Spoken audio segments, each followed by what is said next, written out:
When the oil lamps ran out, I didn't pick up a torch, but used the moonlight to read by. When I've pulled the last shreds of sense from it, I will throw Donnelly's book from the cliffs, and perhaps myself with it.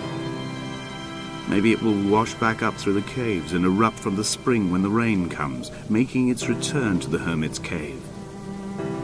Perhaps it will be back on the table when I wake. I think I may have thrown it into the sea several times before.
What to make of Donnelly, the laudanum and the syphilis?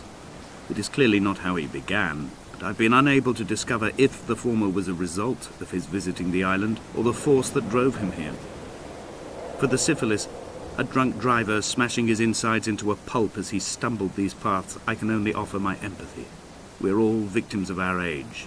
My disease is the internal combustion engine and the cheap fermentation of yeast.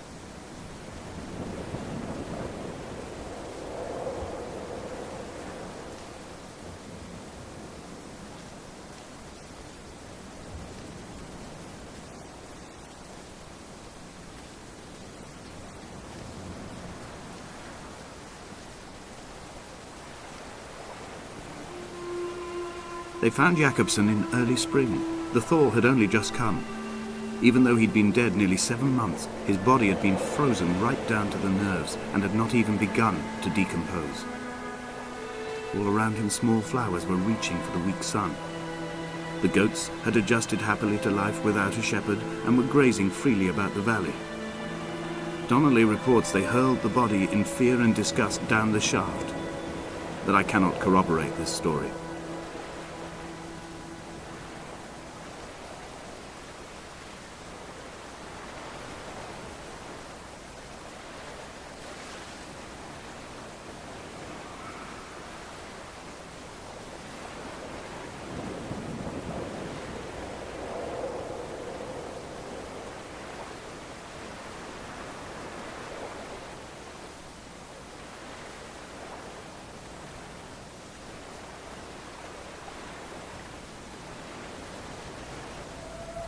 Climbing down to the caves, I slipped and fell and have injured my leg.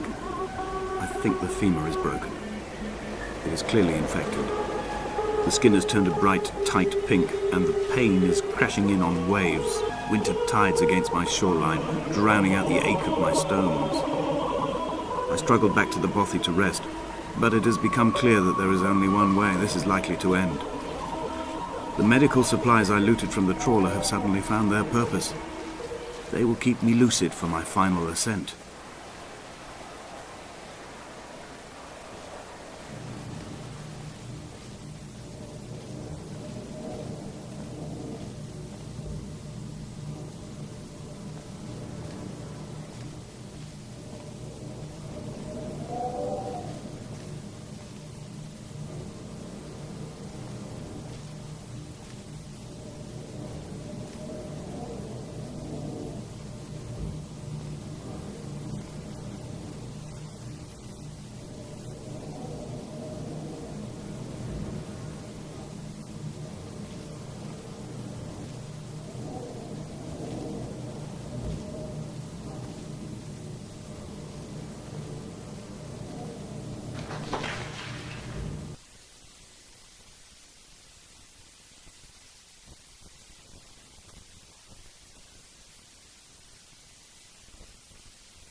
Donnelly's addiction is my one true constant.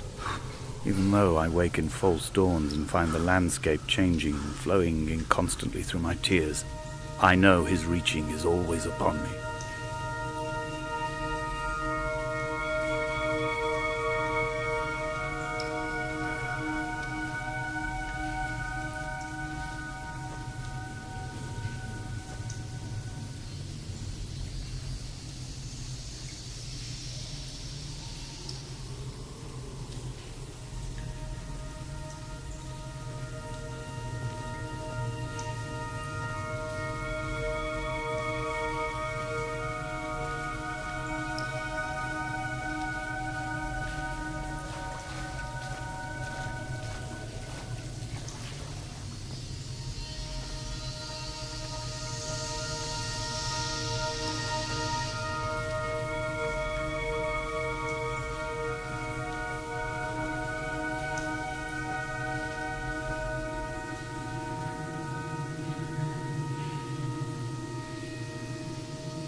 I first saw him sat by the side of the road. I was waiting for you to be cut out of the wreckage. The car looked like it had been dropped from a great height. The guts of the engine spilled over the tarmac, like water.